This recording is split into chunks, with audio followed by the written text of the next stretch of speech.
Selamat dosen penguji. Perkenalkan, nama saya Anita SPDI. Saya adalah pendidik dari SMP Negeri 1 Tulin Onsoy, Kabupaten Nunukan, Kalimantan Utara. Sekaligus saya merupakan mahasiswi PPG dalam jabatan dari LPTK Universitas Sultan Amai Gorontalo. Pada kesempatan kali ini, saya akan melaksanakan uji kinerja atau yang dikenal dengan UKIN. UKIN ini merupakan salah satu rangkaian akhir dari kegiatan PPG dalam jabatan. Berikut saya lampirkan sebagai bukti uji kinerja, tepatnya pada hari ini, Senin, tanggal 29 November 2021, dengan nomor induk mahasiswa 217111018. Terima kasih.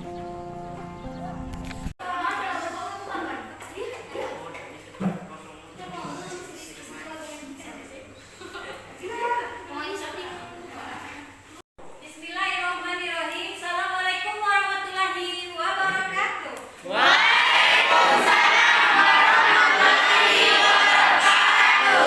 Apa kabar kalian hari ini? Baik, alhamdulillah. Sebelum kita mulai pelajaran pada hari ini, kita sama-sama berdoa dulu. Ayo temannya, dipimpin dulu Afif doanya. Marilah teman-teman, sebelum kita belajar, marilah kita berdoa terlebih dahulu. Berdoa dimulai.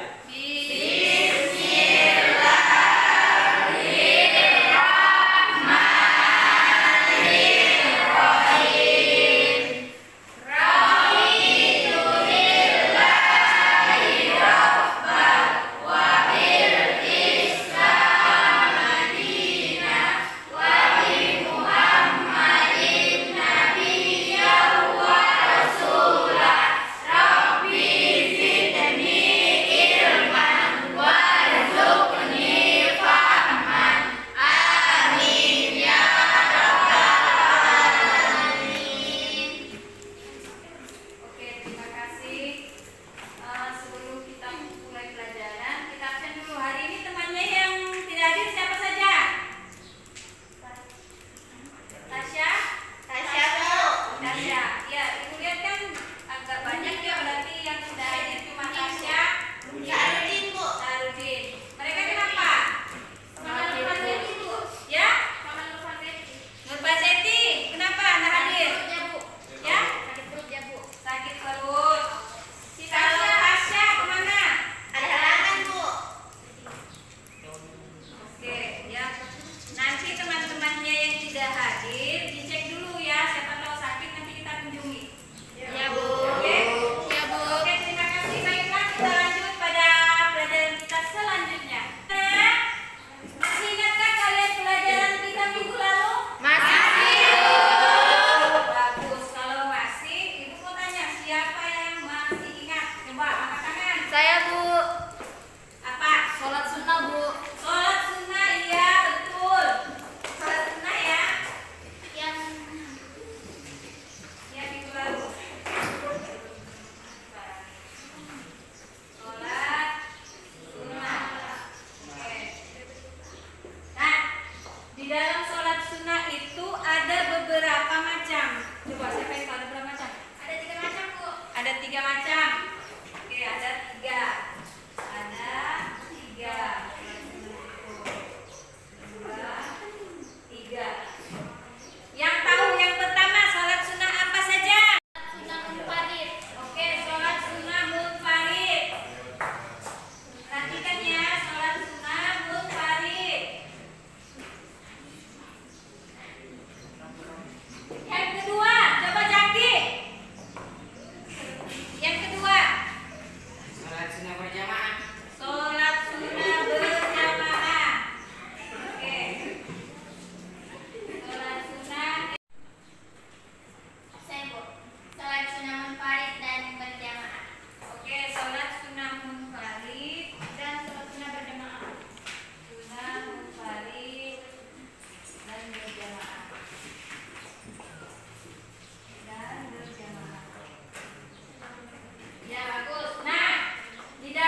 pasti Ibu senang sekali karena kalian di rumah kurang-kurangi mainnya ya. Terus rajin belajar ya.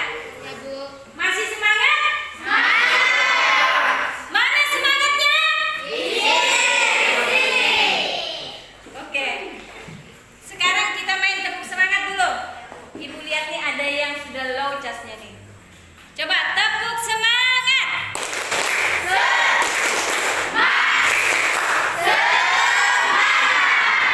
Iya, bagus. Kita main tes konsentrasi. Coba kita main gajah dan semut. Kalau ibu bilang gajah berarti nih love-nya kecil, I love you. Ya. Nanti kalau ibu bilang gajah semut, nah ikannya besar. Seringnya ya. Oke. Oke. Tes konsentrasi gajah. Gajah. Gajah. Semut. Semut. Semut. Gajah. Oke, tepuk tangan dulu. Oke, anak-anak sekalian, Ibu mau tanya lagi, apakah kalian di rumah ini yang selama sekarang usianya sudah berapa?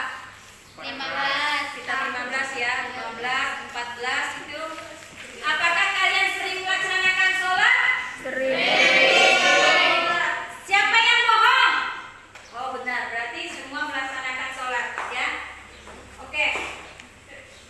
Ibu mau tanya, di dalam kalian melaksanakan sholat selama bertahun-tahun, apakah kalian pernah merasakan ada perubahan dari tubuh kalian ataupun tingkah laku kalian? Coba dipikir, pikirkan, ya. Kira-kira ada tidak perubahan itu kalian rasakan sejak kalian mulai melaksanakan sholat?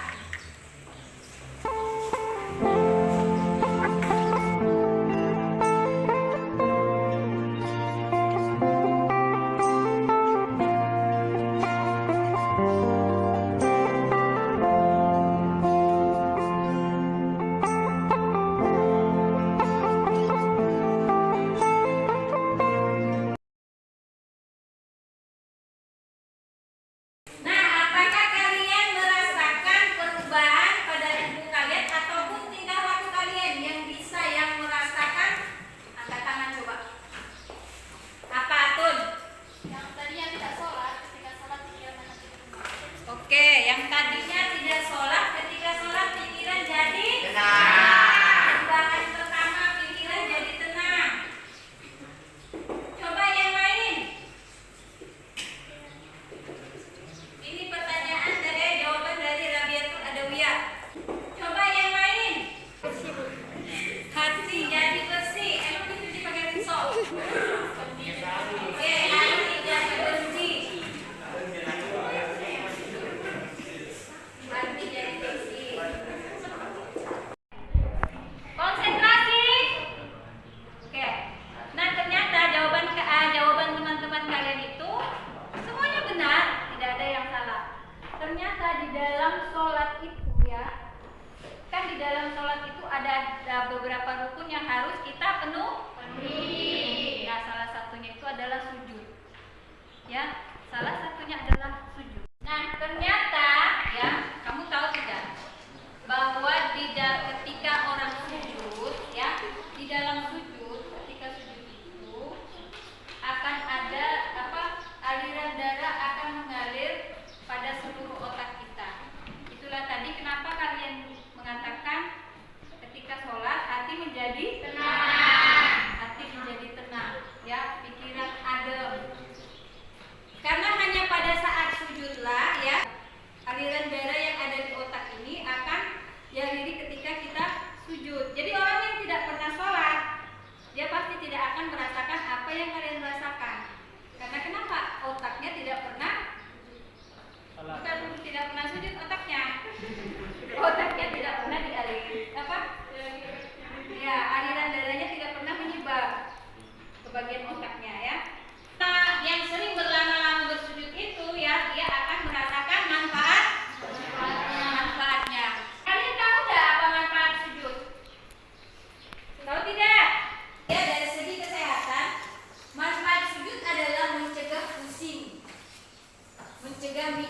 dari sisi kesehatan. Kemudian menyegarkan otak, menajamkan akal.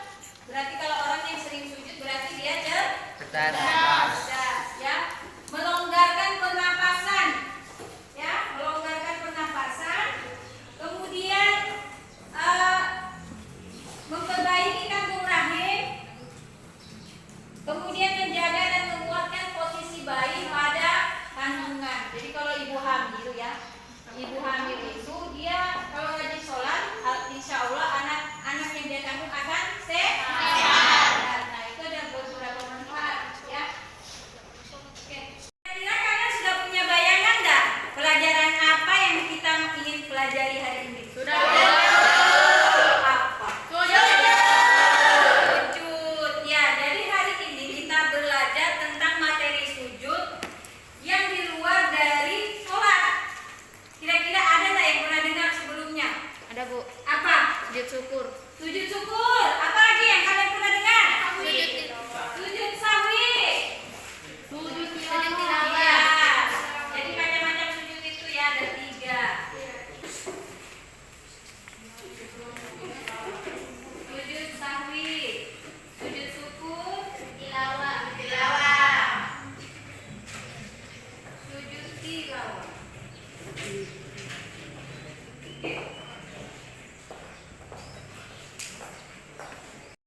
Yang luar biasanya lagi dan sangat menakjubkan, otak kita ini dia berbentuk seperti orang sujud. Kalau tidak percaya, perlihatkan ya. Coba lihat apa? Kira-kira kalian ini lihat. Nih, ini adalah bentuk otak kalian. Coba perhatikan. Nah, kuasanya Allah, ya, otak kita itu berbentuk seperti orang sujud. Ya?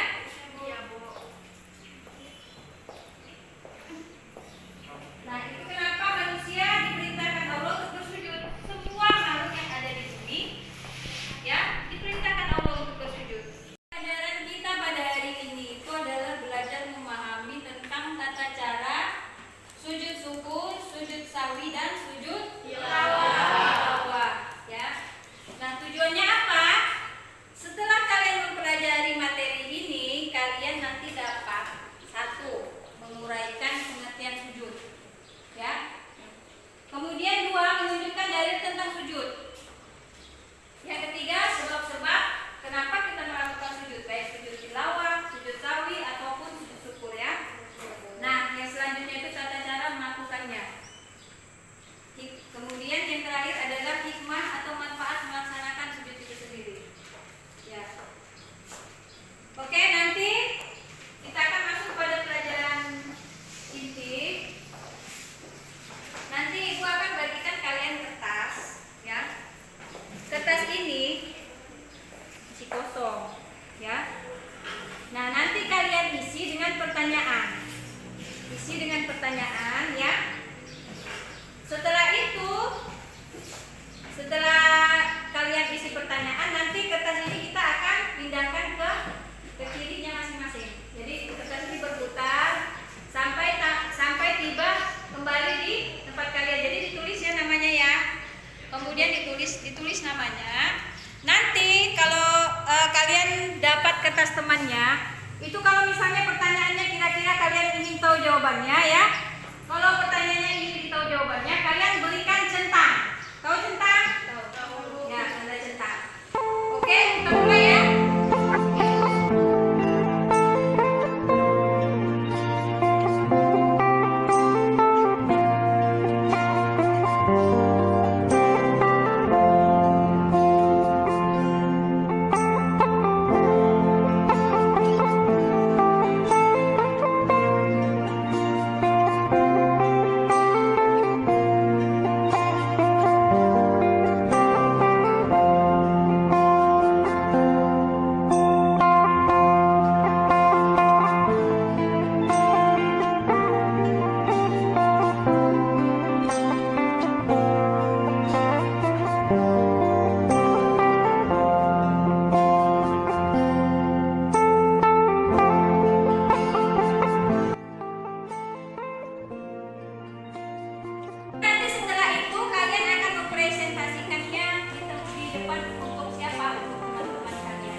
tampil pertama, Ibu. Oke, Nadia silakan.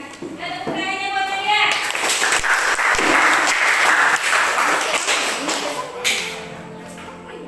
Sujud sahwi adalah sujud yang dilakukan karena lupa atau ragu-ragu di dalam sholat.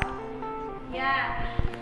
Ada yang dapat lain pengertian sujud sahwi adalah sujud ketika ragu-ragu atau lupa di dalam sholat, betul? Ya, Bu. Oke, terima kasih buat Nadia. Yang selanjutnya, Firza.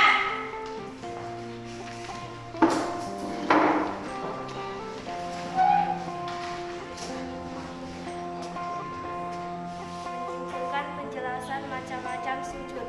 Macam-macam sujud ada 3, yaitu sahwi, syukur, dan tilawah. Iya, sujud sahwi, sujud syukur, dan sujud tilawah. Tepuk tangan buat Firza. Selanjutnya, Wahyuni.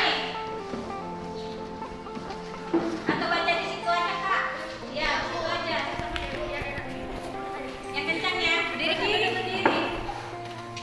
Pengertian sujud merupakan bentuk kepasrahan dan penghambaan diri kepada Allah Subhanahu wa Ta'ala. Iya. Oke, Syanu apa? Alda. Berdiri yuk. Hikmah sujud syukur. Orang yang mendapatkan kenikmatan atau kepuasan dapat membuat diri lupa kepada Allah SWT sehingga membuat diri menjadi lebih angkuh dan sombong. Memperoleh kepuasan yang diterima berkaitan dengan anugerah Allah SWT.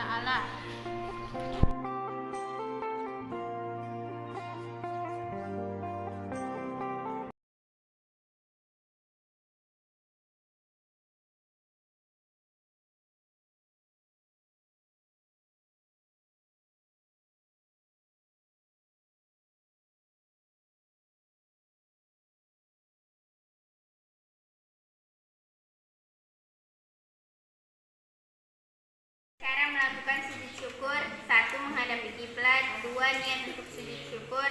3. Sujud seperti sujud dalam sholat dengan membaca doa. Kan?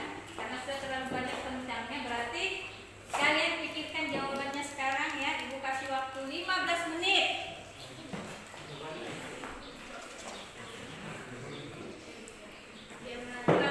Oke, pikirkan ya. Ya, Bu. Maksud sujud sahwi. Jadi sujud sahwi adalah sujud yang dilakukan karena lupa atau ragu-ragu di dalam sholat. Sujudnya itu dilakukan 2 kali dan dilakukan setelah membaca ayat.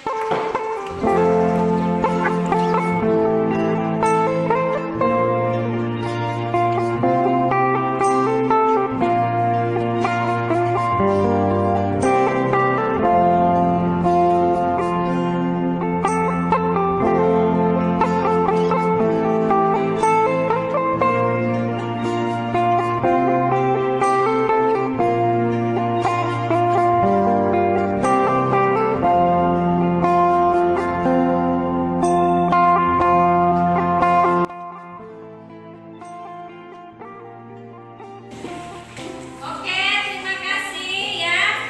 Presentasinya bagus semua. Tepuk tangan buat kita semua. Masih semangat? Coba kita tepuk semangat dulu. Tepuk semangat.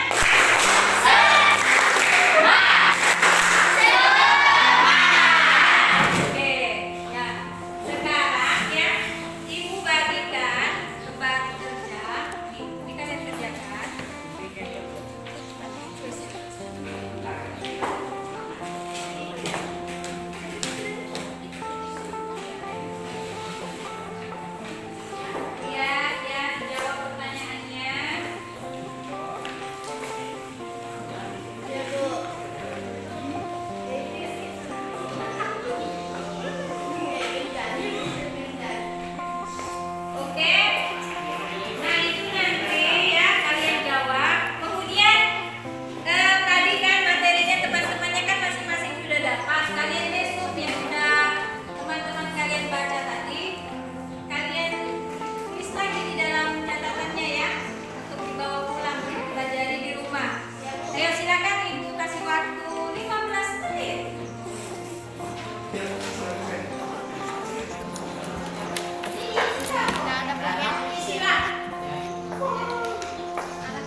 mengerjakan itu, Ibu kasih lihat ini.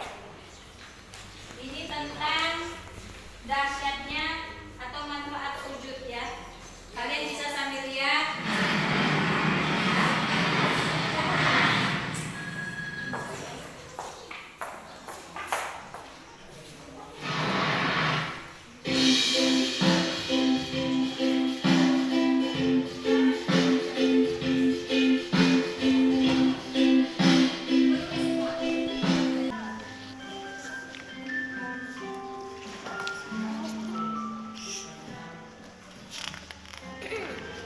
Orang kan nulis aneh.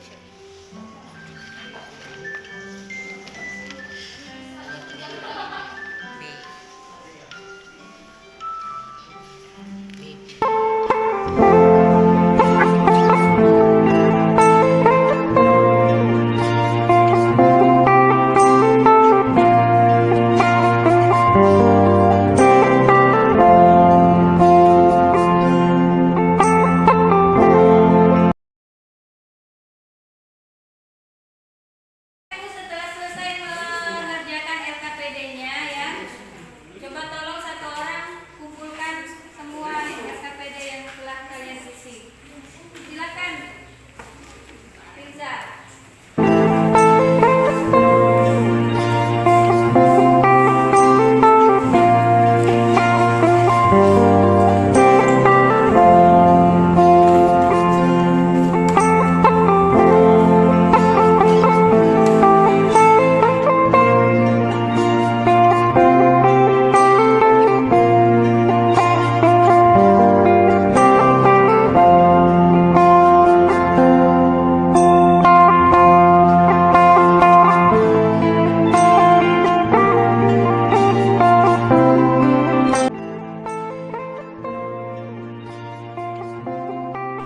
Oke, masih semangat? Tiap lagi. Semangat pagi!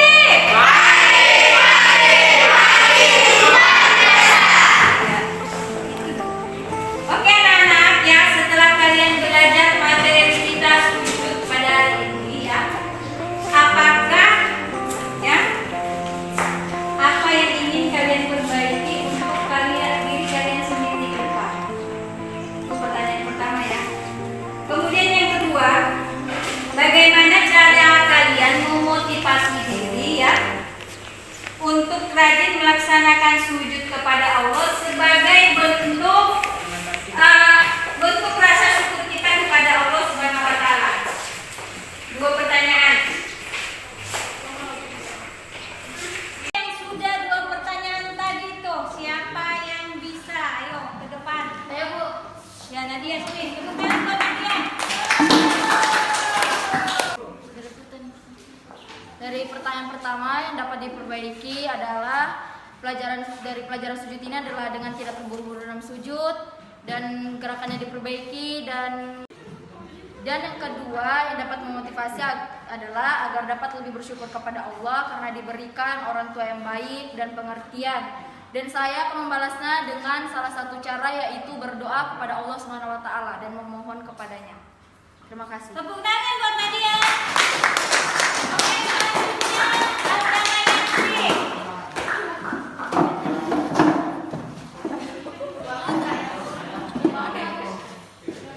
Ketika kita mendapatkan kenikmatan atau kelebihan, setidaknya kita melakukan sujud syukur sebagai bentuk memiliki rasa syukur kepada Allah Subhanahu wa taala dan bersyukur karena kedua orang tua masih ada, dan semoga orang tua masih ada di saat kita sukses nanti. Amin ya rabbal alamin. Terima kasih, tepuk tangan buat Nadia.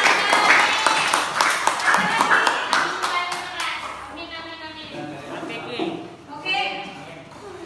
Ya, jadi ya yang bisa kita simpulkan anak-anakku pada pagi hari ini ya. Yang pertama tentang sujud syukur ya, bagaimana kita itu bersyukur kepada Allah ya terhadap apa yang Dia berikan. Ya, jadi Ibu senang sekali ya tentang jawaban dari teman-temannya itu. Mereka sangat mengingat sekali bahwa ada hal yang kadang kita lupa tentang orang tua ya. Kadang orang tua kan itu kita tidak tahu, oh ternyata hal yang paling indah untuk disyukuri itu adalah kehadiran orang tua. Coba pikirkan bagi mereka itu yang tidak punya orang tua yang lengkap. Nah, Senang enggak? Ya. Jadi Ibu senang sekali dari tadi dengan jawaban temannya ya. Menyampaikan bahwa kesyukuran yang pertama itu adalah ketika kita mempunyai orang tua yang lengkap. Betul tidak? Betul. Dan sampai kita merasa bersyukur itu hanya ketika mendapat hadiah, mendapat kenikmatan. Adakah yang lebih berharga dari kehadiran kedua orang tua? Kira-kira ada nggak yang lebih? Tidak ada ya.